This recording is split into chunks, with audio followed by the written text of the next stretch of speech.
Hello.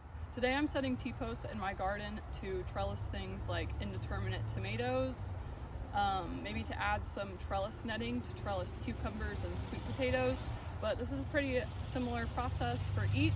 We'll just be setting these T-posts in the ground using a T-post driver, and this makes it's a great tool to have because it makes it a lot easier to hit the T-posts into the ground.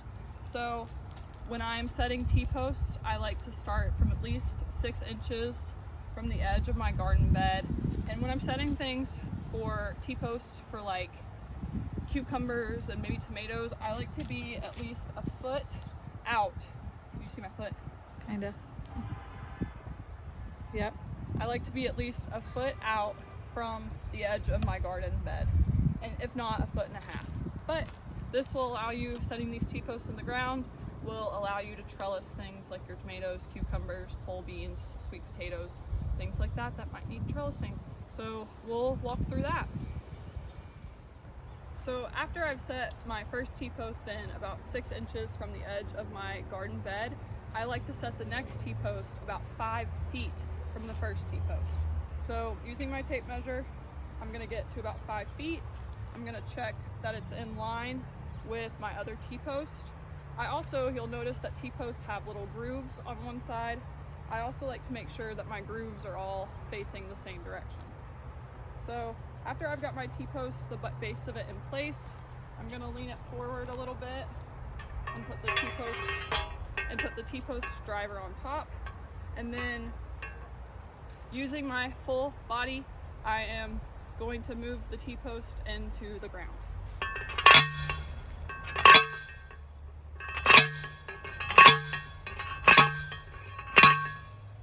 Okay, one thing, I don't necessarily want to set this T-post too deep in the ground, but we'll show you about how far it needs to go down.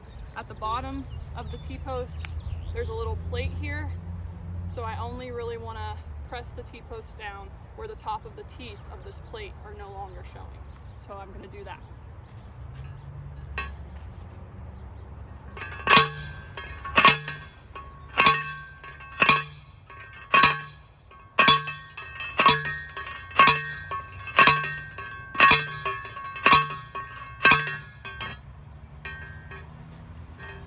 Hi everyone. Today I'm going to be showing you how to install the Nova trellis netting in your garden bed. So to get started, you need some Nova trellis netting. You're going to need some twine, some scissors, and some zip ties. I do about 5 zip ties on either side, and that'll kind of get you started to put your trellis netting up. So I already have my T-posts set. These are about 10 feet apart for cucumbers and sweet potatoes, but if I were to set T-posts for tomatoes, I'd want those to be set about 5 feet apart. However, with my Nova trellis netting, I'm setting them just a little bit further apart. After my T-posts are set, then I'm gonna unfold my trellis netting here and find my first good clean edge. This has all of the squares are in a line, they're all on the same edge. So I'm not gonna have any like trellis netting hanging off one side. So I'm finding that first good clean edge. When I'm installing trellis netting, I like to start at the bottom of my T-post. So I'm grabbing my zip tie and I'm hooking it on this bottom corner here, just like that. And I'm gonna pull this down to the very bottom of the T-post as far down as I can go.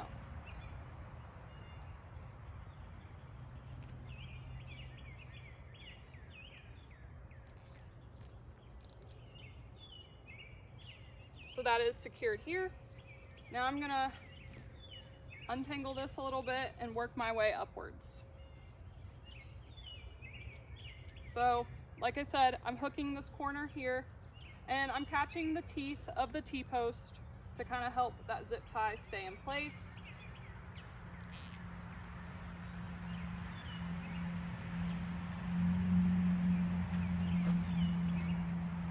I'm continuing to work my way upwards. I might put one down here. About every 3 or 4 blocks of the trellis netting or so.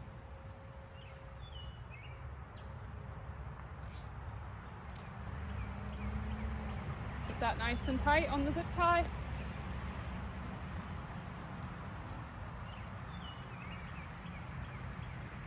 And then I'm gonna pull it up as far as it'll go, and I'm gonna hook that last corner. And I'm gonna try and get that last corner to be up on the very top of this, the last little notch on this T-post. So you might have a little bit of overhang. I actually like to leave this overhang on because then if I ever get taller posts, then I have it for that taller post. So you start with that first side, make sure you get it nice and on tightly with your zip ties. Now that I've got one side secured, I'm gonna work on securing the other side of my trellis netting. So I'm gonna unfold it like so. Now, this is a little bit longer than my T-posts are set, but that's okay, and I still don't wanna necessarily cut off this extra edge just in case if I end up having a stretch of garden space that needs trellising that needs a bit longer of a mesh. So I'm just gonna work to find the closest corner that pulls this mesh netting taut, which ends up being this line here. So like I did before, I'm hooking that first corner with my zip tie, starting down at the bottom and wrapping it around the T-post and pulling it taut.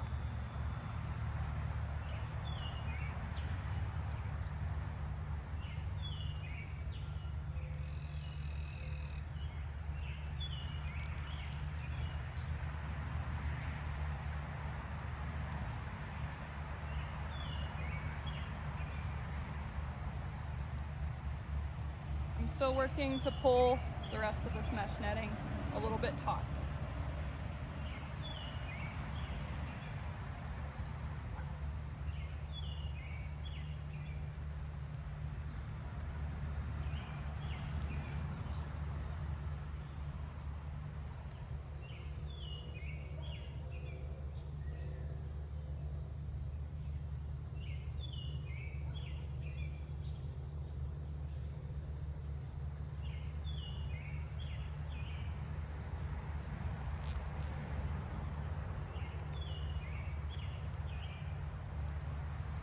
And lastly, we're back up to our top edge here. And so I'm pulling it up as far as it'll go. I'm kind of being mindful of where my other edge was. So I'm gonna go on this row because it looks to be in line with my other side.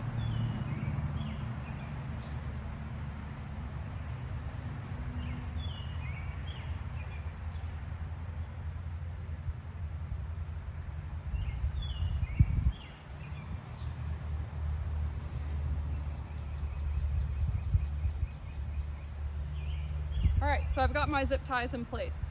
You can see that this is sagging, but we're going to fix that.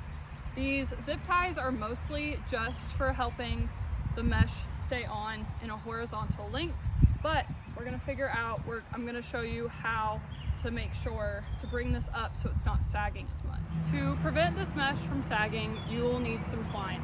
I like to run out a length that's a couple feet longer on either side than the area that I'm trellising. So this might be 10 feet wide, my twine's about 15 feet long.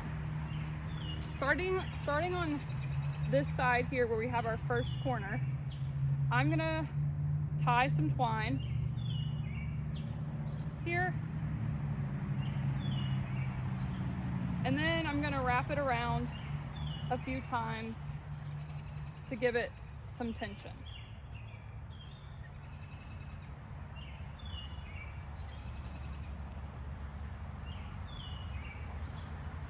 So just keeping the tension of the twine as I wrap it around, and this just kind of helps to brace it. Then, after I've done that, I'm gonna come out to this next corner here, and I'm gonna hook that corner with my twine and pull it up nice and taut. And then I'm gonna meet back at this top of this T-post, and I'm gonna wrap it a couple more times.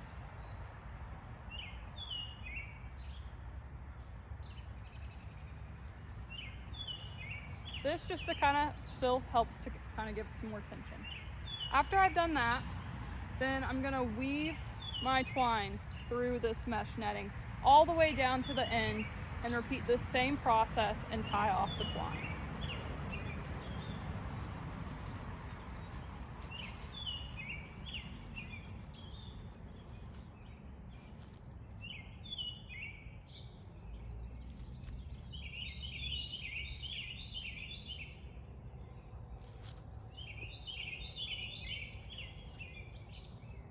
And it'll eventually pull up like this.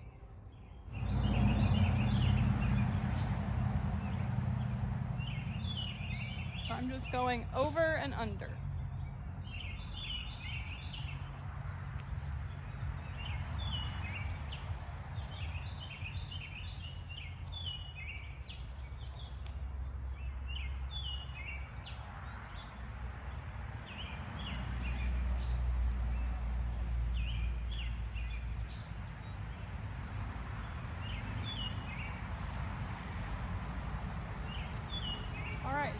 Now that I've reached this end here, I'm gonna kind of pull upwards and I'm gonna wrap this twine around the very top of my T-post, and then I'm gonna come back through and hook this same corner like I did in the first part with my twine.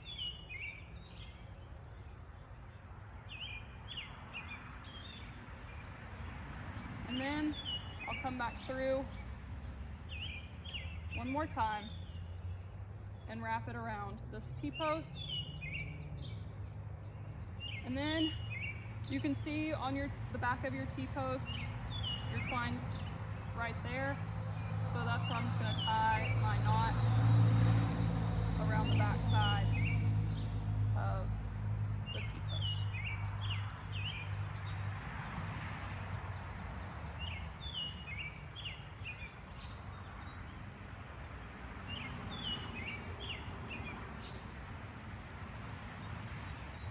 So this is up. It's a little bit more taut than what it was before, and I am fine and happy with the way that this turned out. If you want to pull this a little bit more taut, you can also do the same process along the bottom of the mesh netting, and that will work out too. Lastly, this mesh netting, if you take it in between each season and are careful not to cut it as you're harvesting, will last for about 15 years. So it's something that you can kind of keep on hand to use season after season. Be mindful when you are removing the mesh netting at the end of the season to cut on the back side of your T-post. The back side of your T-post is not where the zip ties are coming into contact with this, and so you'll have a little bit more room with your scissors to cut the zip ties on the back side of the T-post. When I'm removing this mesh netting, I'm never gonna cut it. I'm always gonna cut what's holding it instead. So just be mindful when you do go to remove it at the end of the season that you're cutting either the zip ties or the twine that's holding the mesh netting up. Now, like I said, I'm gonna leave this kind of hanging down. I don't really mind that all too much in case I ever do get taller T-posts that I wanna put some pole beans going up or something like that. So I'm gonna use this mesh netting for my cucumbers. I'm not growing pole beans this year, but I could use it for pole beans if I were to, and I'm also gonna use it for my sweet potatoes. My cucumbers are gonna naturally climb up this mesh netting. Now, when they're about down here on the mesh netting, I'm gonna kind of guide them where I want them to go instead of letting them take over and find their own path, just for the first couple feet of that. And this spot in my garden in particular, I'm actually gonna use this mesh netting for my sweet potato vines. And my sweet potato vines aren't going to naturally climb up this mesh netting, but I'm gonna weave them through by hand and kind of weave them up the mesh netting, and that's gonna help me to save some space in my garden bed. So I love this mesh netting to help save space. It's a great space saver. It helps make harvest easier as it's keeping your plants, like your cucumbers and pole beans, up off the ground and making it easier to find that fruit. And all around, this or something similar is a great thing to have in your garden. Thank you.